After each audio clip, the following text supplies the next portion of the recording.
Hi, my name's Flora College, and this is being recorded at the end of March 2011, and I'm going to answer a few questions about my time at Reading. Why did you choose philosophy or a joint philosophy degree? I ended up doing philosophy after having done 2 years at another university, and I was doing journalism, and I really didn't enjoy it. I just felt like it definitely wasn't for me. It didn't challenge me. I didn't find it interesting enough. I just didn't like it. And so in the middle of my second year then, I finally thought, I can't keep on doing this. I'm wasting my university opportunity and there's no point. So I started to look around for what I could do as a second university degree. And I had a friend who I'd been at school with who'd gone to do a degree, and he also didn't like it, and he wasn't challenged by it or any of that. And he came to Reading to do philosophy, and he loved it, and he thought it was the best thing ever. And so I thought, if this guy can get motivated, and if he can enjoy Reading, I'm going to absolutely love it. And I'd done philosophy at school, and I'd really enjoyed it there, and I guess I'd never really clicked with it as something that I could actually do at university, because it didn't sound like it would lead straight to a career. But anyway, I applied to Reading, and I got accepted. And I ended up doing joint philosophy and politics, because in your first year here, you have so much extra time that you have to do at least one other subject, and so I ended up doing politics just because I thought it would be a good idea and go well with philosophy, having no idea about it, and I loved it, so I switched to joint honours, and that was the degree I ended up doing. What aspects of your course did you enjoy the most and the least?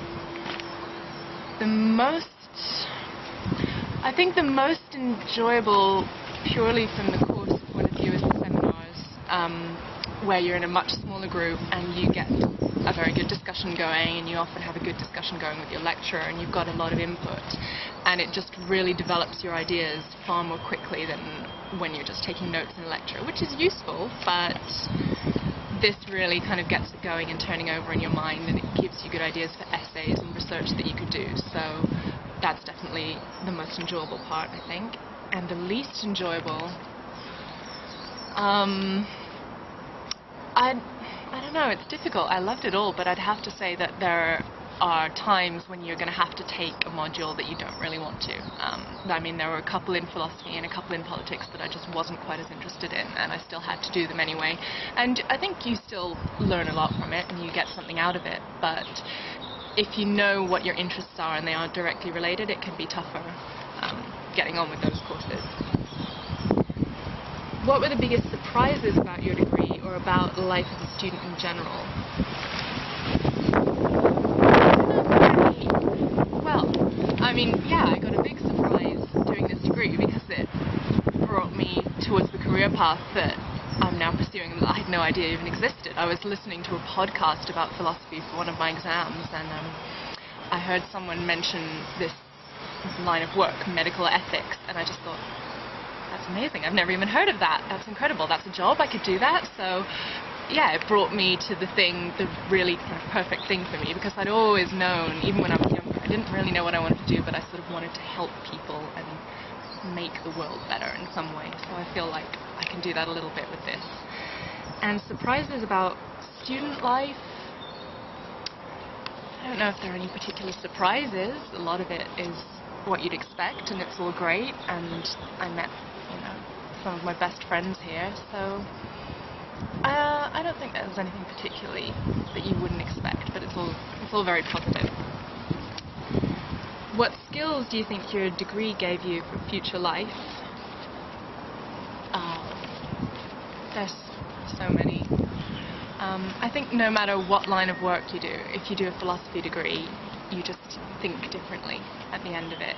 You think more analytically, and you think very clearly, and you can just, it's a good kind of mindset to have, no matter what career you go into. And it happens that I'm going into a career which is obviously philosophy based, so it's going to be, all my study is going to be useful for that, and everything I did in ethics is going to feed into it. But I know so many people who graduated and went into something different, but they don't regret it for a second. It's just formed the way they think, and it's given them the opportunity to spend time reading incredible works and studying it and just kind of developing and growing up. And I think it's a good subject for when you're growing up. So yeah, it was great for me. Right. What was your first job?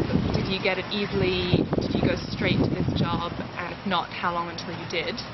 Well, I've just got my job, which is I'm going to be a PhD student and research assistant working in bioethics in Switzerland. So I haven't started it yet, and I did a master's after leaving Reading. I did it in medical ethics and law because, as I said before, I'd heard in my second year at Reading this podcast that mentioned medical ethics, and I sort of grabbed onto that. That's what I want to do, and so did a module on that in my final year at Reading, and then thought, I'm not ready to do a PhD yet. I don't really know if this is something I'm ready to follow, so I'll do the master's. So I did a master's in medical ethics and law at King's College, and that was a one-year course, and it was quite different to my time at Reading. I think there was less input from staff probably, and it was a lot more independent time, but it prepares you quite well if you're going to do anything academic later on. And then I finished that in September of last year, and haven't had a job since then, or not a full-time paid job. So I guess it took me about 6 months to get the job that I have now. Did you find the transition from student to working life to be what you expected, or was it easy?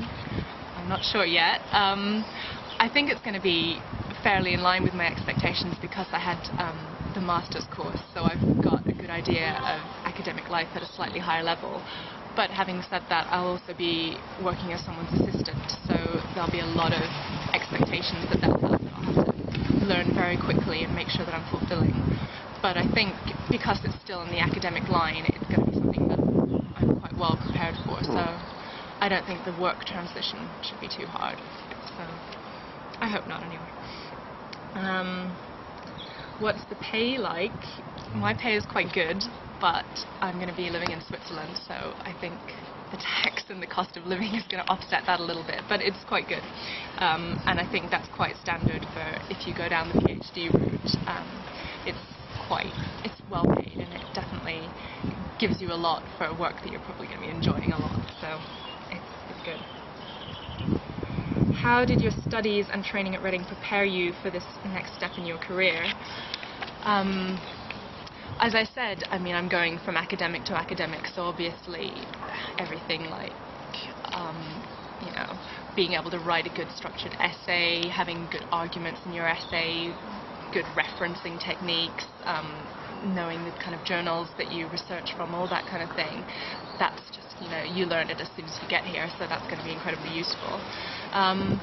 But I think the advantage with Reading is that you get a lot of contact time with the staff, and that teaches you how to, well, I don't want to say how to talk to grown-ups, but it's sort of, it gets you ready for professional life. You're not just kind of in a classroom situation anymore. You're really having to explain and defend your ideas to adults and to people who are in the profession. So you grow up while you're there, and I think that's something you need when you're going into the job market so that you feel comfortable with it.